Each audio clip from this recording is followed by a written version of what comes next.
Jalen, did you pick 97 or like intentionally, or did they give it to you? I picked it. I asked for it I think it was last spring. I asked Coach Narduzzi for it, and he was all for it. You know, he was like, my work ethic matched that number, so he said I could wear it. There's like a certain level of confidence to. It'd be like wearing, to be honest, it'd be one day like wearing 13 or 33 here. Yeah, no doubt. I definitely, you know, it's, a lot of people like my coaches back at home in high school, like that's a lot of pressure. And I was telling them like pressure only bust pipes will make diamonds, and that's what our whole defense lives on. So we love the pressure, so that's why I wanted to wear that number. Where did that phrase come from? Pressure makes diamonds. My dad. I got that from my dad. I got a lot of little sayings from my dad. Okay. Mm-hmm. So what do you know about the North Carolina quarterback, Sam Howell? I mean, and does he look like a normal freshman to you? Not at all. Not by a long shot. He's real good in the pocket. He's like an NFL quarterback, the way how he can step up. Like for instance, if somebody rushing from one of his sides, he can step up or make you miss. You know, so we got to do a good job of finishing plays if we get a chance to sack him and stuff like that. Not just put pressure on him, but finish the plays. What's it like lining up next with Harper? You been able to help him in his development? He helps me a lot too. You know, Harper, it feels like he's been here forever. You know what I mean? Like he's really good at communicating. He over communicates a lot, and I love that about him. You know, he's always working to the ball and hustling to the ball, so it helps. It gives me a push. So. Jalen, I was doing some research. There's 6 teams in the ACC in the top 20 in sacks, and you guys obviously are at the top of that list.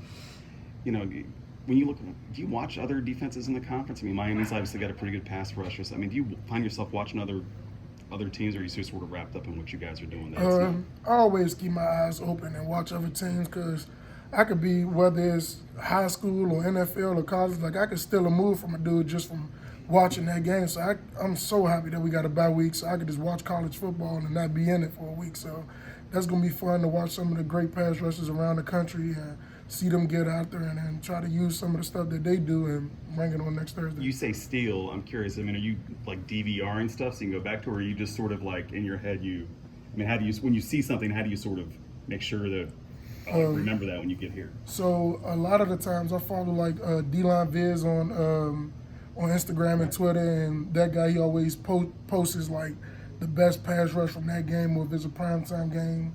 So I go back and watch it and be like, oh, here we go right here. But after the season, our media guy, Chad, he picks all the pass rushes in from college and stuff like that. So I always go back and rewatch it and see how can it apply to my game. What games have you stolen from? Obviously I watch a lot of Aaron Donald, but from the college level, I probably watch a lot of the guys that's from my area, like Terrell Lewis at Alabama. He does a little bit of similar stuff that I do.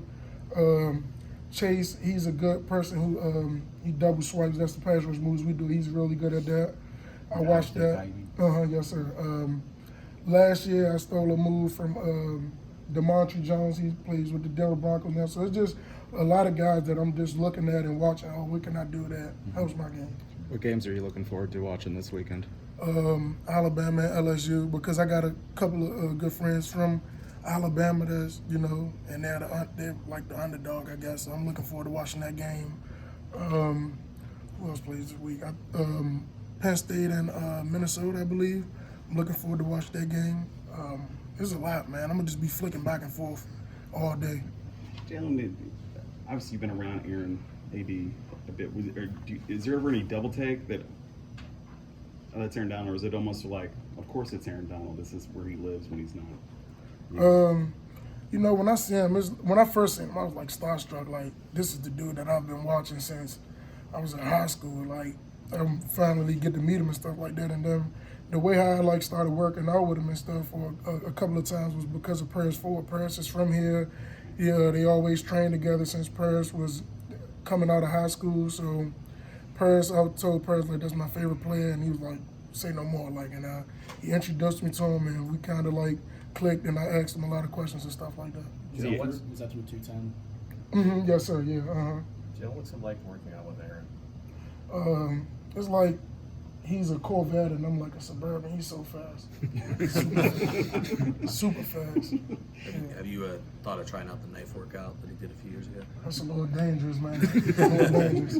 Told you a Corvette, man. I'm like the like a Tesla. You know, he like that Lamborghini. You know, I get up there, but he out of there. He's super fast. But if you graduated from like a slower car into a Tesla, Yeah, have you seen the results though? Yeah, definitely, of course. My first year was probably a Mack truck. So it's just, I'm getting better every year, every game. So definitely been a fun journey so far. Does he also kind of redefine the body of a defensive? Because you think of a guy that's big with a lot of weight, but Yeah, it's like- I've said that before. You know, like back in the day, it was like these 6'5", 6'6", like every D tackle was looking like Calais Campbell. And then once like dudes like John Randall and Geno Atkins and AD, people who have like laid that platform that like you don't gotta be the biggest guy. That kind of helps us a lot.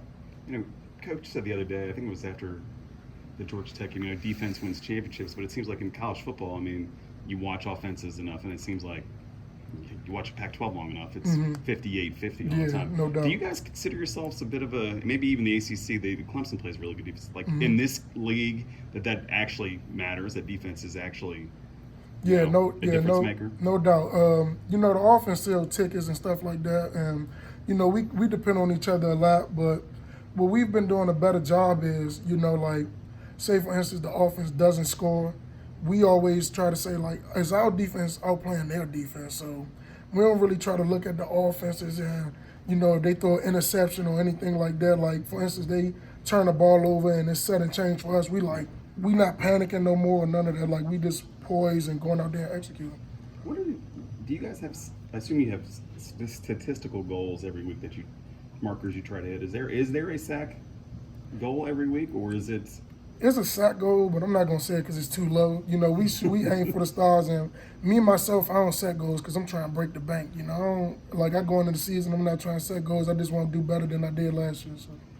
You tell Coach Partridge those goals are too low? I mean, or do you like to? We know within ourselves, you know, they got their statistics and analytic people and stuff like that. So I let them do that. You know, the coach is gonna coach players play. So we don't look at the analytics. We go out there and ball.